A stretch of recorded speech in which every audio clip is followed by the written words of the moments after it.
Olá, bem-vindos a mais um mergulho. Hoje a gente vai fundo num capítulo assim, bem visual do Apocalipse, o 17. É um capítulo denso, cheio de símbolos. Exato, e a gente está com uma análise aqui que tenta decifrar a tal da grande meretriz, a Babilônia mística e o julgamento dela. E o interessante é a abordagem, né? Pelo método gramático-histórico, buscando revelar, não complicar.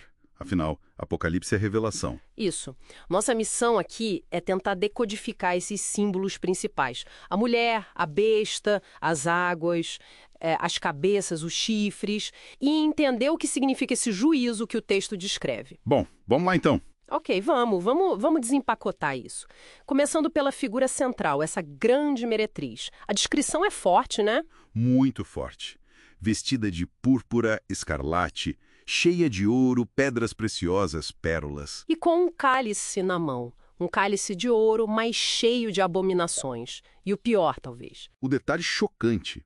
Ela está embriagada com o sangue dos santos e das testemunhas de Jesus. A análise que temos liga isso a perseguições históricas, né? Sim, aponta para uma responsabilidade nesse sentido. E a identidade dela, segundo essa leitura, não é literal. Não uma pessoa ou cidade específica, mas Mas um símbolo, tipo um sistema religioso amplo considerado apóstata, que se une ali no fim dos tempos. faz sentido pelo contraste que a Bíblia usa, né? Mulher pura versus... Exatamente. É um recurso comum. Mulher pura é o povo fiel, a noiva. A meretriz, bom, é a infidelidade, a apostasia. E a palavra mistério na testa dela. A fonte diz que não é para ser indecifrável. Não, pelo contrário. É um mistério no sentido bíblico. Um símbolo que Deus mesmo vai explicar ali na profecia, entende? Fascinante como o texto usa essa dualidade. E ela está sentada sobre muitas águas. Primeiro pensei num lugar, mas o texto... Ah, sim. Aí fica interessante mesmo. O versículo 15 já decodifica. É verdade. Diz que as águas são povos, multidões, nações e línguas. Ou seja, não é geografia, é influência, poder sobre muita gente, alcance global. E ela não está flutuando nessas águas, ela está montada numa besta escarlate. Pois é, a conexão é direta. Se a mulher é o poder religioso desviado, a besta, nessa interpretação, Seria o poder político. isso, o poder secular que dá suporte. A análise que a gente está usando faz uma conexão histórica com o poder que sucedeu Roma. Roma pagã e depois papal. Exato. Vendo aí um símbolo dessa união final entre religião apóstata e poderes políticos mundiais.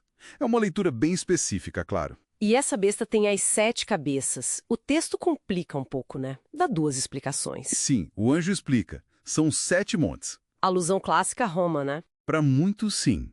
Mas também são 7 reis. A interpretação aqui sugere uma sucessão de impérios ou poderes mundiais ao longo do tempo. E ainda fala de um 8º rei que é da mesma natureza dos 7 e que é a própria besta que ressurge. Talvez um poder final com força renovada?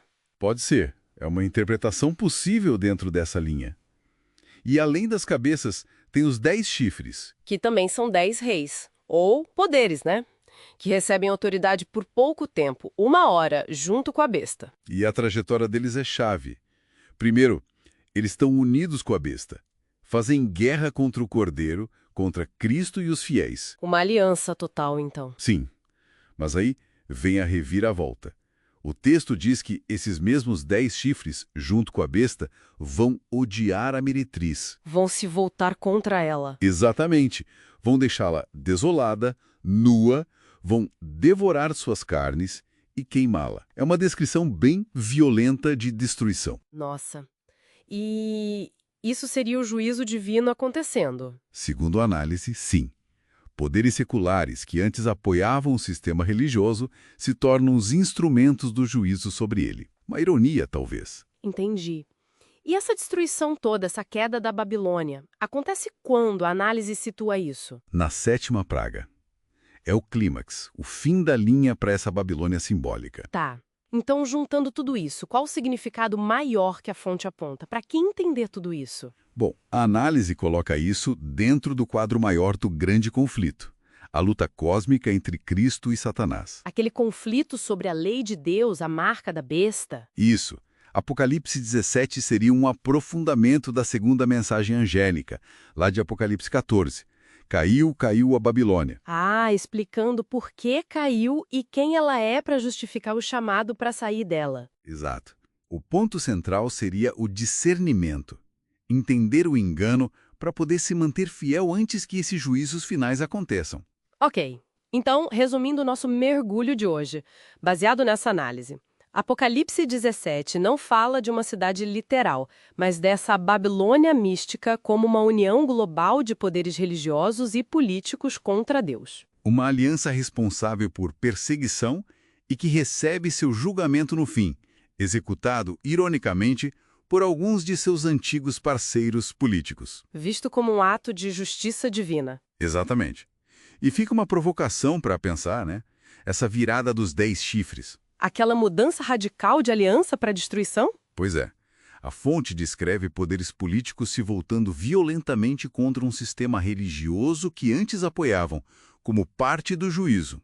Isso faz pensar. No que exatamente? Que tipo de dinâmica, sabe? Que eventos sociais, políticos ou até ideológicos poderiam levar a uma ruptura tão drástica assim entre poderes seculares e estruturas religiosas estabelecidas, que antes eram aliadas ou pelo menos toleradas. É algo para refletir sobre as dinâmicas de poder no mundo.